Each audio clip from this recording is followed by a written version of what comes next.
너 예수께 조용히 나가 내 모든 짐 내려놓고 주 십자가 사랑을 믿어 죄사함을 너 받으라. 주 예수께 조용히 나가 내 마음을 쏟아놓으라. 늘은 미리 보시는 주님 그 은혜를 베푸시리.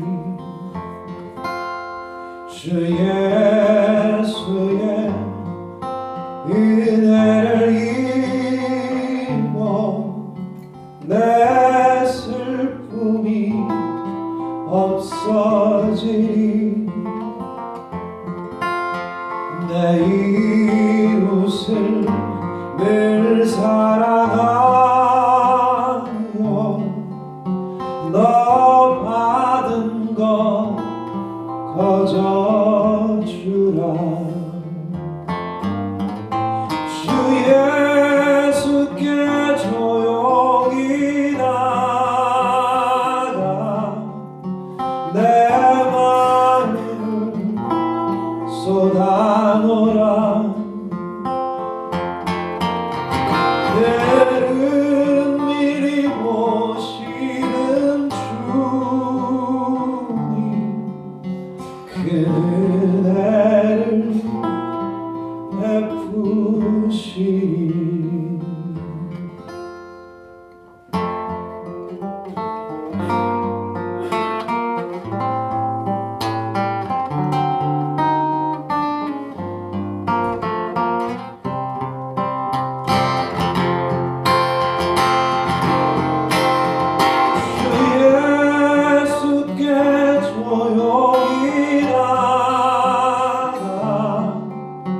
내 마음을 쏟아놓으라. 늘은 미리 보시는 주님 그 은혜를 베푸시리. 늘은 미리 보시는 주님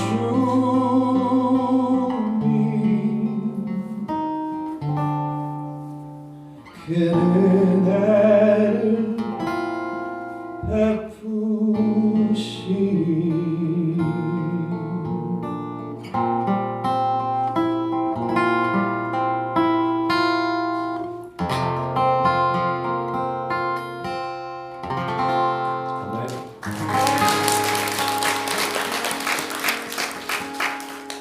예수가 우리를 부르는 소리 그 음성 부드러워 눈앞에 나와서 사면을 보며 우리를 기다리네. 오라 오라 방황치 말고 오라. 죄 있는 자들아 이리 오라. 주 예수 앞에 오라. 우리를 위하여 예비해 두신 영원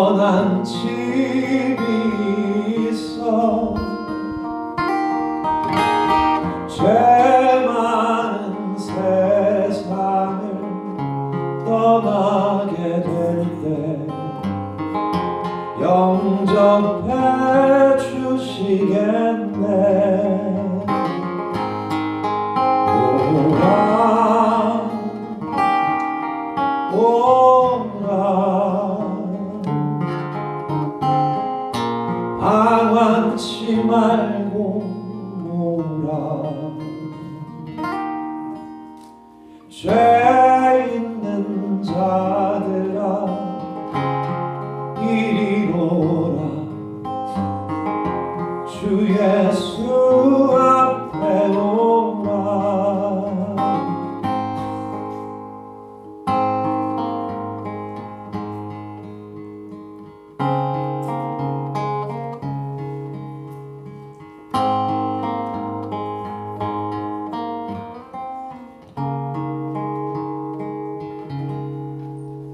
오라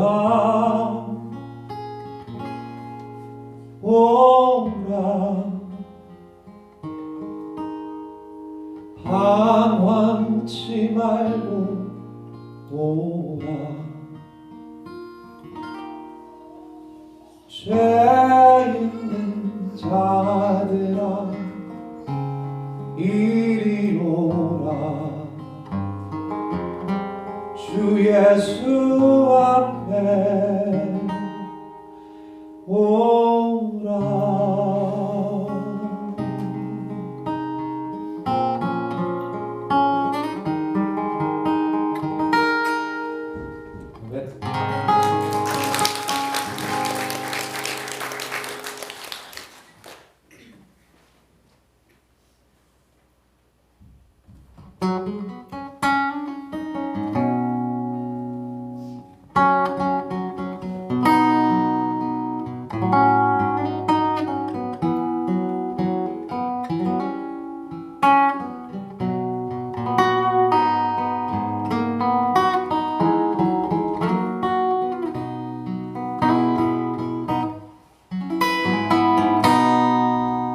나 주를 멀리 떠났다.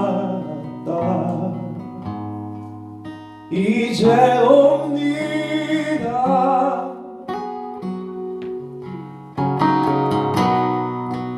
나 죄에 매여 고달파 주여 옵니다. 나 이제 왔으니 내 짐을 찾아 주여 나를 받으사 맞아 주소서.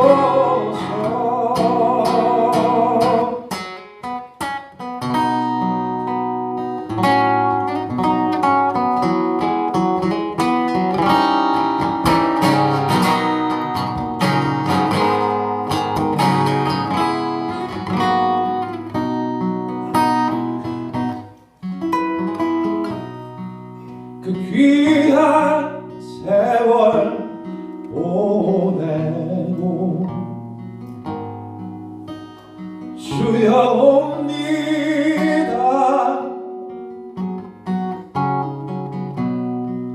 나 뉘우치는 눈물로 주여 옵니다.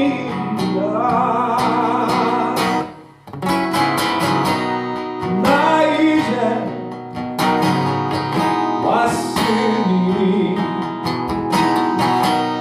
내 짐을 찾아 주여 나를 받으사 맞아 주소서.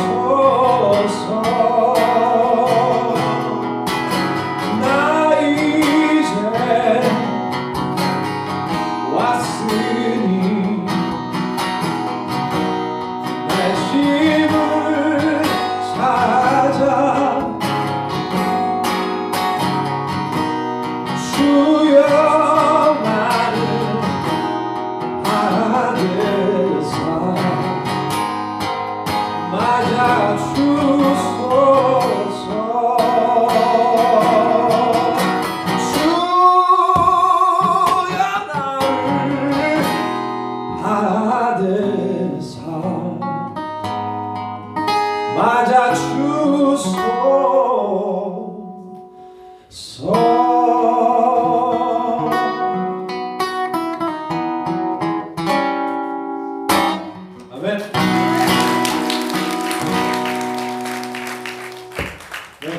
안녕하세요. 저는 나무엔이라고 합니다. 나무엔 김성호라고 소개를 받았는데요. 김성호가 저희 육신의 아버지께서 지어주신 이름이고, 나무엔은 제가 하나님께 찬양하기 시작하면서 되게 좋은 이름이라고 듣게 된 이름이에요. 예전에 음악을 할 때 지었던 이름입니다. 그냥 성이 나시가 아니고 저기 저 나무엔은 할 때 그 나무엔이에요. 왜 본명을 안 쓰고 이렇게 임의로 이름을 지어서 하느냐 이렇게 얘기도 많이 듣는데요. 음악을 하면서 전혀 좋은 이름이라는 얘기를 못 들었었는데 찬양을 하기 시작하면서는 당신 이름이 참 은혜롭다 이렇게 이야기를 많이 듣게 됐어요. 그래서 개인적으로는 그냥 나무엔 집사 이렇게 호칭을 받고 그럽니다. 저는 제 이름은 나무엔이에요. 성이 나시는 아닙니다. 네. 자, 김천에 왔습니다. 저는 주로 집은 서울에 있는 쪽에 살고 있고요. 김천에 온 거는 태어나서 처음이에요. 지방에 어디 갈 때 태어나서 처음 방문하는 곳은 마음에 이렇게 남다른 느낌이 있어요. 어디 가나 논밭 있고 나무 있고 도로가 있고 또 집과 건물들이 있지만 새로운 지명에 이렇게 발을 내딛는다는 건 저에게 굉장히 설렘으로 다가왔습니다.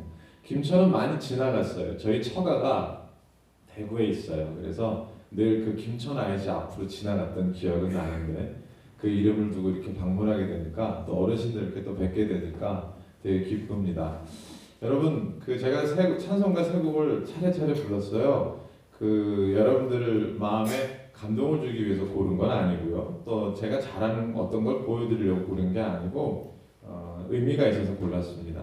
제가 제일 처음에 여러분께 나눠드린 너 예수께 조용히 나아가는 우리 있는 자리에서 예수께로 나아가라는 권면의 내용을 담고 있어요. 두 번째 곡은 뭐였죠? 기억나세요? 예수께서 우리에게 오라고 하시는 찬양이었습니다. 그리고 지금 세 번째 곡은 뭐였어요? 이제 내가 주께 왔습니다. 이렇게 하는 곡을 세 곡을 차례차례 불렀어요. 얘기하고 나니까 좀 의미가 있죠? 네. 그러니까 결론은 뭐냐면 우리가 있는 자리가 늘 예수님과 떨어져 있다는 의미입니다. 어렸을 때 꼬마 아이들이 위험한 데서 놀면 얼른 추스려서 빨리 엄마한테 가, 빨리 아빠한테 가, 저기 어른 어디 계시니? 그리고 할머니한테 얼른 보내고 그랬어요. 그 있는 자리가 우리가 보기에 만만해 보이는 자리가 아니면 얼른 그 자리에서 빼내서 어딘가로 가라고 합니다. 이 세 찬송가는 그렇게 우리가 있는 자리에서 주 예수님께 나가라고, 오라고, 또 내가 왔다고 이렇게 고백하는 그런 세 찬송가를 골랐어요. 근데 재밌는 사실은 또 세 찬송가 안에 또 다른 의미가 있어요. 뭐냐면 방황을 했다는 겁니다. 예수께 나아가라, 예수께서 오라, 또 내가 이제 왔다고 하는 그 과거에 우리가 어디 있었는가의 그 자리가 결국 우리의 방황의 모양이라는 것도 역시 새 노래에서는 표현해주고 있어요. 또 하나가 있어요. 세 곡 다 공통된 거. 예수께서 이야기하십니다. 네 죄를 네가 알겠느냐라고 물으시는 부분이고, 내가 죄 중에 있었고 죄로부터 벗어나라고 하는 곡들이에요. 어르신들 많이 계시니까 제가 그런 부분들에 대해서 얘기하고 싶은 것들이 있었어요. 사실은 이제 우리는 예수님께 나왔으니까 이제부터는 우린 늘 기쁨, 또 늘 기도함과 기쁨과 이런 것이 충만한 상태인가에 대한 부분 말입니다. 근데 전혀 그렇지가 않죠. 삶의 모양은 평생을 두고 똑같이 땅을 파야 되는 분들은 똑같이 땅을 파셔야 되는 거고, 뭔가 계속해서 변화 없는 삶 속에서 30-40년이 흐르신 분들도 많이 계십니다. 그것이 우리가 가진 짐입니다. 그래서 예수께서 이 찬송을 또 하게 하십니다. 마태복음 11장 25절에서 30절 말씀이에요. 이 찬송도 나누고 여러분들과 또 이야기 나누겠습니다. 무거운 짐진 사람은 다 내게로 오라. 내가 너희를 쉬게 하리라. 나의 멍에는 매기 쉬우니 너희 영혼이 쉼을 얻으리. 나의 아버지 주를 찬양합니다. 하늘과 땅에 주님을 찬양합니다. 스스로 높은 자들에게 은혜를 감추시고 어린아이들에게 나타내십니다. 다 내게로 오라. 모두 나에게 나오라. 그 무거운 짐 내려놓아라. 내 너를 지키니 너를 쉬게 하리니 너의 영혼 평케하리니. 무거운 짐진 사람은 다 내게로 오라. 너희 영혼이 쉼을 얻으리.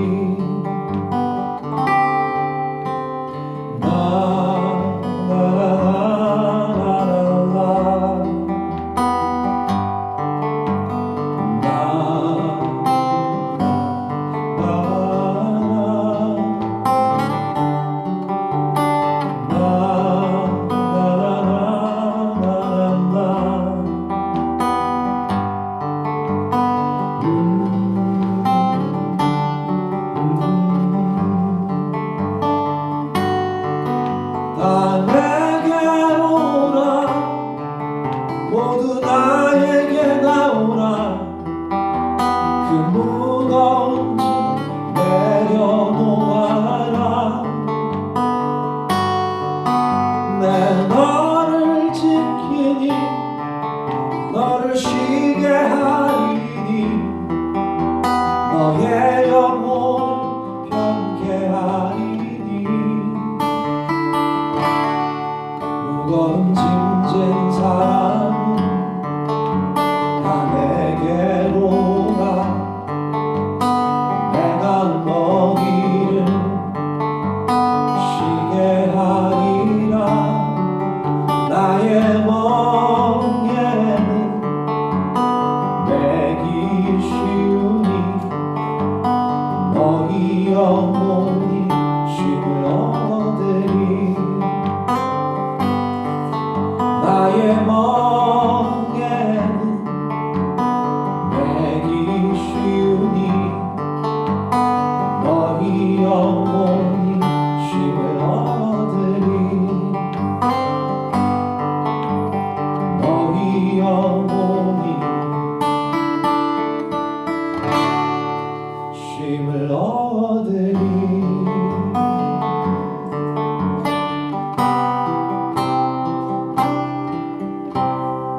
아멘.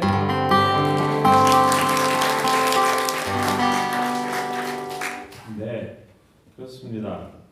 저도 늘 그게 고민이었어요. 왜냐면 하나님 안에서 회개도 이루어졌다고 생각을 했고 하나님께서 저를 살리셔서 지금 제가 예전보다 더 기쁘게 지낼 수 있다고 생각을 하면서도 어느 순간부터 제가 김천까지 올 수 있으려면 활동을 많이 했다는 의미도 있나 보다라는 생각을 했어요. 어떻게 김천까지 오게 됐을까? 이런 생각을 했어요. 놀랍잖아요. 저는 저에게 주어진 삶의 모양이 당연하다고 느낀 적이 없습니다. 예수를 믿어서 뭔가 회복되고 또 뭔가 극복되지 못하는 것들이 이제 극복되어졌다. 극복이라는 게 여러 가지 있잖아요. 질병에 관련된데도 불구하고 주의 주신 평안을 누릴 수 있다든가 가난함에도 불구하고 늘 난 주로 인해 기쁘다든가 이거 다 극복의 모양이거든요. 그런데 가만히 간증들을 들어보면 난 이렇게 믿게 되니 부자가 됐고 난 이렇게 믿게 되니 병이 나았고 난 이렇게 믿게 되니 자식들이 잘 됐다더라 이런 식의 간증이 대부분이에요. 그래서 저도 이렇게 많이 교회를 다니면서 생각했어요. 나는 뭐를 내세워서 이야기할 수 있을까? 어떤 이야기를 하면 주님이 하신 일들 때문에 그게 증거가 되고 영광이 될까 고민을 해봤어요. 근데 사실 여기 어르신들 많이 앉아 계시지만 제가 뭐 그 고생해봐야 얼마나 했고 질곡진 삶을 살아봐야 얼마나 살아겠어요. 그 와서 얘기해봐야 아무 소용이 없어요. 다 큰 위로가 되긴 힘들다는 거죠. 그리고 그것이 하나님 믿었더니 모두 다 잘 돼서 가난으로부터 벗어났고 이렇게 잘 알려져서 김천까지도 오게 됐어요. 그러니 예수님 잘 믿으세요 이렇게 얘기하면 대부분은 그렇지 않거든요. 여기 한 명 있고 여기 수백 명이 앉아있을 경우가 많거든요. 그리고 간증 집회 가보세요. 많은 사람들이 앉아있지만 앞에 선 사람은 한두 사람이거든요. 대부분은 평범한 삶을 살아요. 나는 평생을 살아도 그런 게 없던데 나는 평생을 살아도 이런 지금 이 모양이던데 그런 분들도 여전히 교회 안에서 열심히 계신 분들 많거든요. 뭐가 위로가 될까 생각을 해봤어요. 가만히 생각해보니까 만약에 예수님이 의롭게 사셔서 좋아요. 아까 얘기하셨는데 대통령 같은 거 안 하시고 야인으로 사시면서 좋은 말씀 선포하고 검소하게 사시고 그냥 그랬다고 한번 상상해 보세요. 아마 장례를 지낼 때 굉장히 후하게 누군가가 지냈을지도 몰라요. 막 그 궁궐 같은 데서 굉장한 관을 짜서 정말 이 시대에 없었던 사람입니다. 엄청난 분이세요. 하고 그렇게 했을 거예요. 아마 그런 걸 보면 누군가 또 소외감을 느꼈을걸요. 내 평생 그 가난함으로 살다 가난하게 죽을지 모르는데 누가 나 장례나 지내게 해줄까? 이런 생각으로 전혀 위로가 안 됐을 거예요. 근데 예수님이 하도 처참하게 죽다 보니까 웬만하면 위로가 되는 거예요. 왜냐하면 그분만큼 처참하게 죽게 되는 경우는 극히 드물거든요. 그러다 보니까 위로가 되시는 거죠. 그래서 아마 예수께서도 죽음을 그렇게 선택하셨을 거예요. 여러분 저는 그렇게 생각해요. 간증이라는 것은 하나님 안에서 아까 말씀 조금 전에 찬송가 제가 세 곡을 했잖아요. 뭐가 잘 돼서 그것이 극복되어지고 승리한 자가 됐기 때문에 예수 안에서의 우리의 삶이 아름다운 것이 아니라 극복되어지지 않은 상태인데도 결론적으로는 늘 주님을 찾을 수밖에 없는 저와 여러분이라는 사실이 사실은 더 큰 은혜거든요. 여러분들도 그런 막바지의 삶이 되시면 좋겠어요. 요즘에 하도 세상이 복잡하니까 은근히 그 우리의 운신의 복이 걱정도 되는 거예요. 생각해 보세요. 가만히 생각해 보면은 평화의 시기가 있는지 얼마나 됐나 이런 생각도 해보거든요. 그러다 보니까 우리는 좋은 것에 대해서 이런저런 이야기를 하지 못하고 결국 이렇게 매일 조용히 살다가 생을 마치게 되는 경우들이 많거든요. 제가 여러분께 또 나누고 싶은 찬양은 시편의 말씀이에요. 조금 전에는 마태복음의 말씀이었잖아요. 지금은 시편의 말씀입니다. 우리에게 힘주시는 그 언어들은 정말 성경인 것 같아요. 누구의 위로도 아니고 오직 늘 한결같이 성경에 그 구절 그대로 쓰여 있는 성경 말씀들입니다. 여호와는 나의 목자니 내가 부족함 없으리로다. 그가 나를 푸른 초장에 쉬게 하시고 인도하네. 여호와는 나의 목자니 내가 부족함 없으리로다. 그가 나를 푸른 초장에 쉬게 하시고 인도하네. 내가 사망의 음침한 계곡을 걸어도 두려워하지 않아.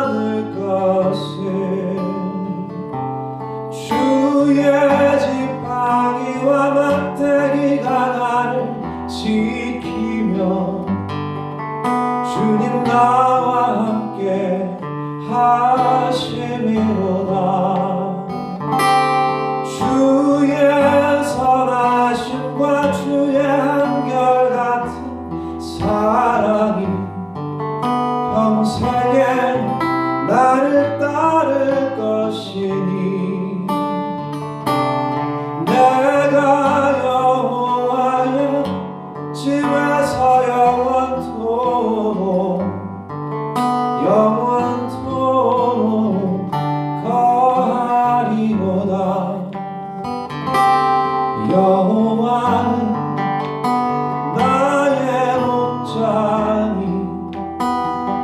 내가 부족함 없으리로다. 그가 나를 푸른 초장에 쉬게 하시고 인도하네.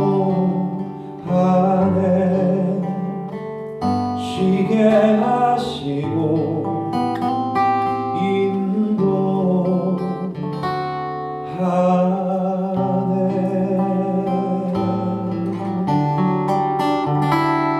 아멘. 그렇습니다.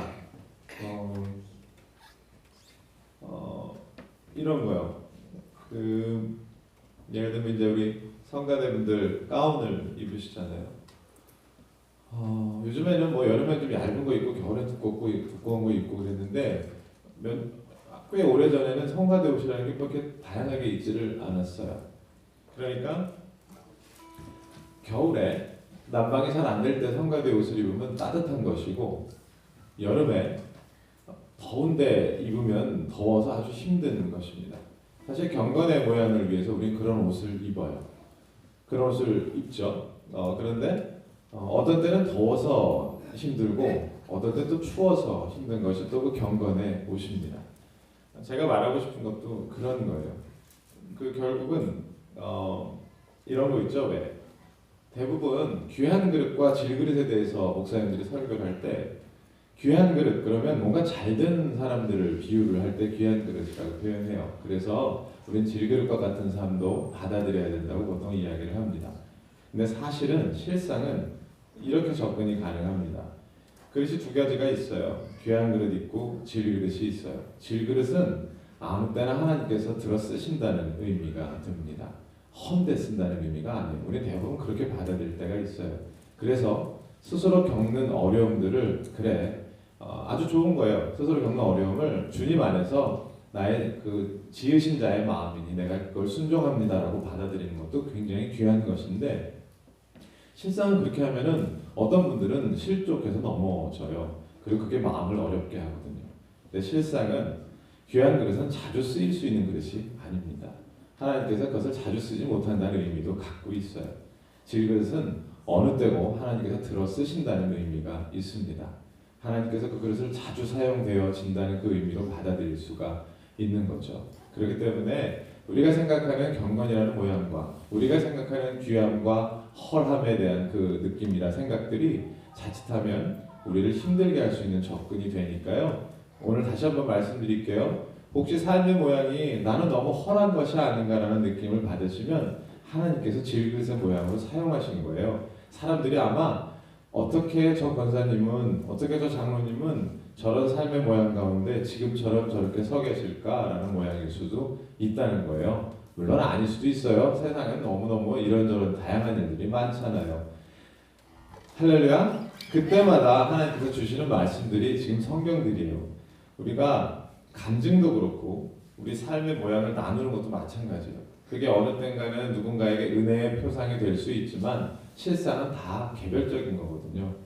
누군가 간증을 통해서 우리 도전받읍시다 이런 얘기를 할 때 그거는 어떻게 보면 인간적인 접근이에요. 그건 그 사람의 삶의 모양입니다. 여러분에게 주어진 삶의 모양 또 저에게 주어진 삶의 모양이 다 달라요.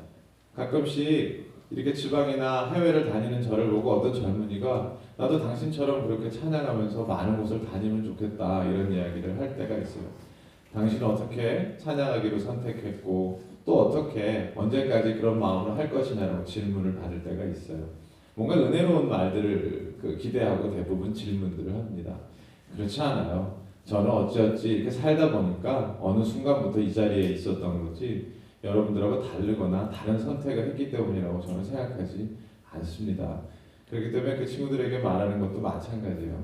어째 하다 보니까 됐다는 얘기를 듣고 누가 은혜를 받겠어요, 사실. 근데 사실 하나님께서는 그것이 기적 아니겠어요? 생각해 보세요. 뭔가 아름다운 선택을 계속해서 결과가 난다면 어찌 보면 하나님이 하시지 않은 일도 그렇게 되는 일들은 세상에 많거든요. 근데 생각지 않게 살다 보니 이렇게 하나님 안에서 찬양하는 일을 하게 됐다고. 옛날에는 그냥 막 노래하는 것만 생각했었거든요. 그거 자체가 기적이죠. 뭐. 하나님께서 은혜라는 게 생각지 못한 선물 아니겠습니까? 여러분들께 말씀과 찬양을 나눌 수 있게 돼서 너무너무 기뻐요. 제게 주어진 시간이 30분에서 40분 정도예요. 근데 사실 여러분들 뵈니까 더 해야 될 것 같은 느낌은 드는데 왜냐면 김천에 또 언제 오겠어요. 그런 생각도 막 들어요. 하지만 시간 안에서 감사합니다.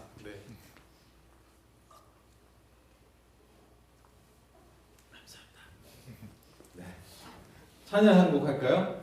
제 찬송이 사실 좀 졸려요. 조용조용히 부르기 때문에. 그리고 이 시간 되면 졸릴 시간이거든요. 그러니까 찬송가를 하나 했으면 좋겠어요. 제가 이제 가끔씩 이제 이거 제가 다 아는 곡만 부르는데 가끔은 이렇게 어떤 거 좀 할까? 어르신들이 많으면 옛날 찬송가도 좀 고르고 그러는데 여러분도 다 잘 아실 거예요.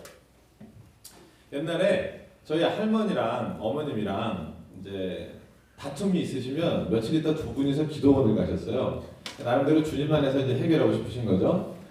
그리고 갔다 오시면 엄마가 주방에서 이렇게 음식을 지으실 때 저희 대가족이었거든요. 장가 안 간 고모, 시집 안 간 고모 둘에 저기 장가 안 간 삼촌도 있었고 또 할아버지 할머니 다 계셨고요. 그리고 또 집이 하숙을 했어요. 왜냐면 뭐 얼마나 고단하셨겠어요, 엄마가. 밥을 해대는 일이 너무 고단하신 거죠. 그런데도 기도원 갔다 오시면 목은 다 쉬어갖고 주방에서 콧노래가 나오는 거예요. 밥 지으면서. 야, 사람이 힘들어도 저렇게 할 수가 있나 보다라는. 그 기도원 갔다 와서 그 은혜의 그 길이는 딱 한 5일 정도 갑니다. 5일 이후에는 다시 원래대로 돌아가는 거예요. 또 여전히 그 뭔가 긴장감이 도는 집을 느낄 수 있었어요. 그래서 저는 은혜라는 거를 늘 새 은혜를 사모할 수밖에 없다. 은혜는 안 믿어 이렇게 말하면 안 되고 은혜라는 게 결국 우리가 새 은혜를 계속 사모할 수밖에 없구나 이런 생각을 하게 되는데 옛날 찬양인데요. 요즘에 뭐 자막도 있고 그렇지만 옛날에는 뭐 그냥 다 찬송을 보고 하셨잖아요. 제가 선창도 해드리고 할 테니까 같이 한번 부르세요. 태산을 넘어 태산을 넘어 번복의 나 가운데로 걸어가면 주께서 항상 지키시기로 약속한 말씀 변치 않게 하늘의 영광 하늘의 영광 하늘의 영광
기도를 하시고 새벽 예배를 하셨던 적이 있어요. 그러니까 교회에 가시거나 그러는데 날씨가 너무 춥거나 그러면 혼자 예배를 드리시는 거예요. 그러면 가만히 듣고 있으면 성경을 막 이렇게 읽고 있으시구나라고 이렇게 느낄 수가 있어요. 그런데 계속 가만히 듣고 있으면 어느 순간 찬송가를 막 부르시고 계신 거예요. 성경 읽으셨다, 찬송가 부르셨다.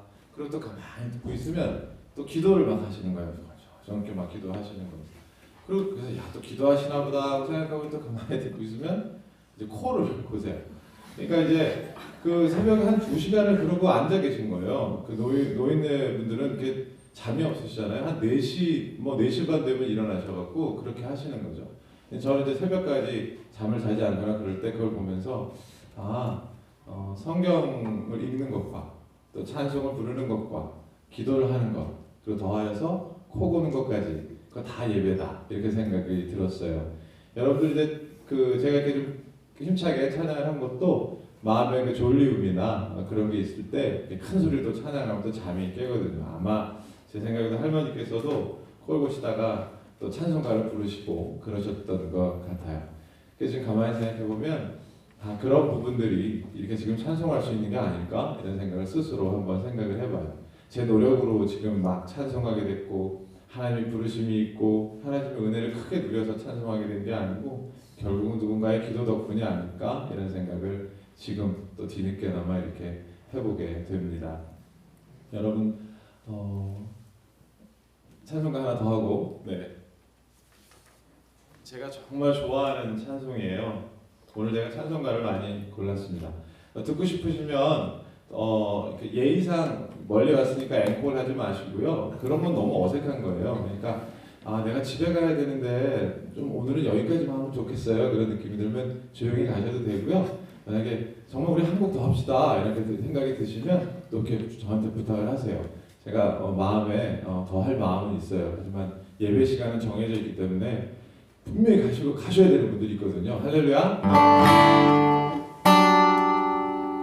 제가 정말 좋아하는 찬송가입니다. 요 근래